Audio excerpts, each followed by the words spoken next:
സമയം രാത്രി 2 മണി. ഇന്ന് പകലാണ് ഞങ്ങളുടെ ഓണപ്പരിപാടി. ആ സാരി വാങ്ങിച്ചതിന് ശേഷം ആ കവറിൽ നിന്ന് പുറത്തെടുത്തിട്ടില്ല. ഇപ്പോഴാണ് എന്താ പറയുക, ഇസ്തിരി ഇടാനൊക്കെ മുഹൂർത്തം കിട്ടിയത്. ഈ സാരി ഉണ്ടല്ലോ, അതിൻ്റെ മുന്താണി കണ്ടില്ല, എനിക്കത് ഭയങ്കര ഇഷ്ടമായി. ബൊമ്മയിൽ കണ്ടു, ഇഷ്ടപ്പെട്ടു, എടുത്തു, അങ്ങനെയായിരുന്നു. ഇതൊരു ടിഷ്യൂ സാരിയാണ്. ഇത് ഉടുക്കാൻ ഭയങ്കര പാടാണെന്നുള്ള ബോധം എനിക്കും ഉണ്ടായിരുന്നില്ല, എൻ്റെ റൂംമേറ്റ്സിനും ഉണ്ടായിരുന്നില്ല.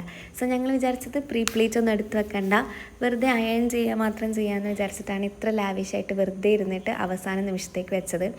ഇത് ചെയ്ത് തീർക്കുമ്പോഴത്തേക്കുണ്ടല്ലോ വേർത്ത് കുളിച്ചിട്ട് എന്തോ യുദ്ധത്തിന് പോയിട്ട് വന്നൊരു ഫീലായിരുന്നു. അങ്ങനെ വീണ്ടും ഞങ്ങൾ പ്ലീറ്റ് ഒന്നും എടുക്കാണ്ട് ഇസ്തിരിയിട്ട സാധനം മാത്രം മടക്കി വെച്ചിട്ട് അതിനെ ഭയങ്കര സേഫാക്കി അവിടെ അങ്ങ് വെച്ചു. ഇത് പിറ്റേ ദിവസം വലിയൊരു പ്രശ്നമാവുമെന്ന് ഞാൻ ഈ സമയത്ത് അറിഞ്ഞിട്ടുണ്ടായിരുന്നില്ല. ഓക്കെ, സാരിയൊക്കെ സെറ്റായി എന്നുള്ള വിശ്വാസത്തിൽ ഇനി നാളത്തേക്ക് റെഡി ആവണമല്ലോ.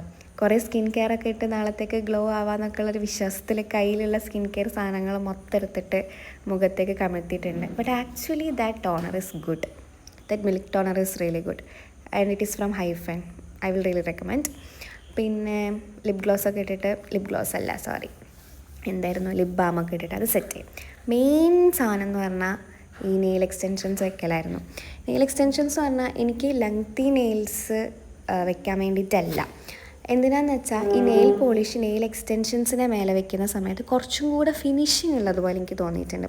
ലൈക്ക് അത് ഞാൻ റിസൾട്ട് കാണിച്ചു തരാം. ഇത് വയ്ക്കാൻ ഭയങ്കര സിമ്പിളാണ്. നമ്മൾ ക്യൂട്ടിക്കളൊന്ന് ജസ്റ്റ് താഴേക്കാക്കി ഗമ്മ് വെച്ചിട്ട് ആ ഒരു നെയിൽസ് ഒട്ടിച്ച് കൊടുത്താൽ മതി. എനിക്ക് ഈ ഒരു കളർ ഇഷ്ടമാണ്, പക്ഷേ ഞങ്ങളുടെ സാരീൻ്റെ കൂടെ കളർ കോഡിൻ്റെ കൂടെ മാച്ചായി പോയില്ല. അപ്പോൾ ഞാൻ ഈ കളർ വെച്ച് കണ്ട ഒരു ഫിനിഷിംഗ് ആണ്, ഒരു ഗ്ലാസ് ലൈക്ക് ഗ്ലോ ഇല്ലേ, അതിന് വേണ്ടിയിട്ടാണ്. ഇത് പിറ്റേ ദിവസമായിട്ടോ. അപ്പോൾ ഞാൻ വെറുതെ ഒന്ന് എടുത്തു നോക്കിയപ്പോഴാണ് എനിക്ക് സംഭവത്തിൻ്റെ സ്ഥിതിഗതികൾ മനസ്സിലായത്. അപ്പോൾ തന്നെ ഞാൻ ഒരു സ്ട്രെയിറ്റ്നർ എടുത്തിട്ട് പ്ലീറ്റൊക്കെ ഇട്ട് വെച്ചു. കുറേ ലേറ്റായി. അതുകൊണ്ട് ഞങ്ങൾ സദ്യ കഴിക്കാൻ വേണ്ടി റഷ് ചെയ്യുമായിരുന്നു. ഞങ്ങൾ സാരി സദ്യ കഴിച്ചിട്ടാട്ടോ എടുക്കുക, അല്ലെങ്കിൽ ഫുള്ള് വേർത്തൊരു വിധത്തിലാവും. ഇത് ഞങ്ങളുടെ മെൻസ് ഹോസ്റ്റലാണ്. ഇങ്ങനെയൊക്കെ ഞങ്ങൾക്ക് മെൻസ് ഹോസ്റ്റലിൽ കയറാൻ പറ്റുള്ളൂ.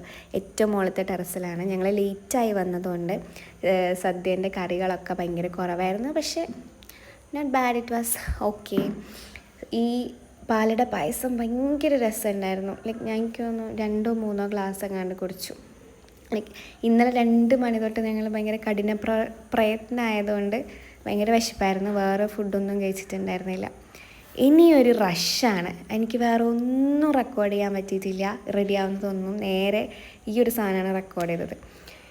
ഞാൻ ഒരു സിമ്പിളായിട്ടുള്ള മിനിമലിസ്റ്റിക് ആയിട്ടുള്ള ഒരു ട്രഡീഷണൽ ലുക്കാണ് ഉദ്ദേശിച്ചത്.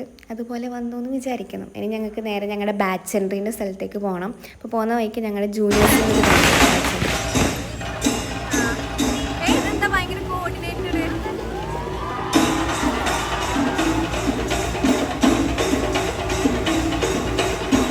ഇനി ഞങ്ങളുടെ ബാച്ച് എൻട്രീൻ്റെ സ്ഥലത്തേക്ക് പോകണം. ഇനി എനിക്കൊന്നും ഷൂട്ട് ചെയ്യാൻ പറ്റിയിട്ടില്ല കേട്ടോ. ഭയങ്കര അടിപൊളിയായിരുന്നു, പക്ഷെ ഷൂട്ട് ചെയ്യാൻ പറ്റിയില്ല.